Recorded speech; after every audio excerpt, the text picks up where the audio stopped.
আসসালামু আলাইকুম বন্ধুরা, আজকে আপনাদের সাথে শেয়ার করব চিকেন বিরিয়ানি রেসিপি।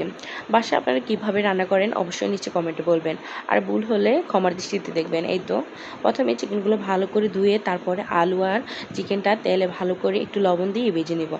তারপরে এই তো ভেজে নিচ্ছি চিকেনগুলো। আসলে বাসায় কোনো জিনিস নিজের হাতে রান্না করলে ওটার টেস্ট আরও দ্বিগুণ বেড়ে যায়। এখানে পেঁয়াজ ভেজে নিব লাল লাল করে। এখানে গরম মশলাও ইউজ করব গোটাটা। এই তো তেজপাতা, দারচিনি, লং, এলাচি এগুলোও দিব ভালো করে তেলে ভেজে নিব। ভেজে নিলে একটা গ্রান আসবে। এখানে বাদাম বাটা, আদা বাটা, তারপরে রসুন বাটা, জয়ফল জয়ত্রীকেও একটু দিয়েছিলাম। বিরিয়ানির অন্যরকম ফ্লেভার আসার জন্য জয়ফল জয়ত্রীটা ইউজ করবেন, দেখবেন হোটেল স্টাইলের একটা ফ্লেভার আসবে। এই তো ভালো করে মশলাগুলো কষাবো। মশলা যত কষাবেন ততই আসলে ভালো লাগবে, খেতে অনেক দারুণ হয়। তারপরে এই তো মশলাগুলো কষিয়ে তারপরে এটার মধ্যে দিয়ে দিব এই তো কষিয়ে রাখা মাংস আর আলু দিয়ে ভালো করে কষিয়ে নিব। একটু পানি দিব।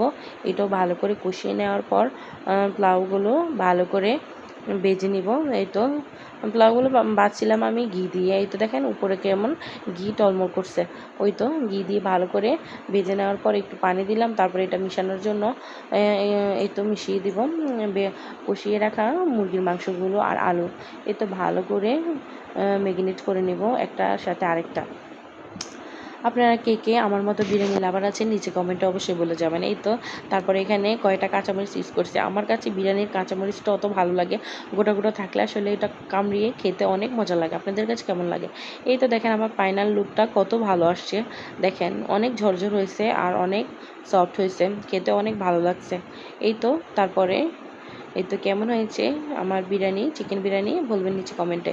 এই তো শসা আর পেঁয়াজ আর লেবু না হলে তো চলেই না। এই তো এগুলো ভালো করে কেমন হয়েছে বলবেন বন্ধুরা। এই তো তারপরে একটু গরম পড়ছে, তারপরে এই তো ফ্রিজ থেকে এগুলো নামিয়ে এনে খাওয়া শুরু করে দিলাম। আসলে ইদানিং এত গরম বলার বাহিরে, কি করার, ঠান্ডা জিনিস খেলে মন ফ্রেশ হয়ে যায়। আপনার